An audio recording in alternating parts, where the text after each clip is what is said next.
আসসালামু আলাইকুম, কেমন আছেন সবাই? আশা করি ভালো আছেন। এই যে আমি আছি এখন এস্তারাতে,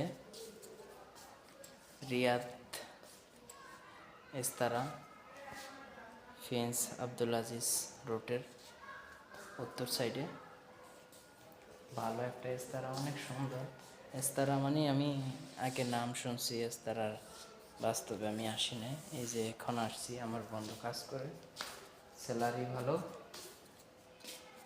এই যে দেখতেছেন একটা ডাইনিং টেবিল, এটার ভিতরে খাবার দাবার রাখায় অনেক সুন্দর সাজানো গোছানো আছে।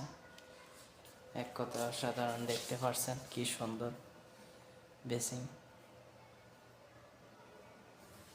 এটা হলো মাতবাব, খাবার রান্না পাক করার জায়গা। পাক করে না, মানে সব কিছুই ওরা নিয়ে আসে।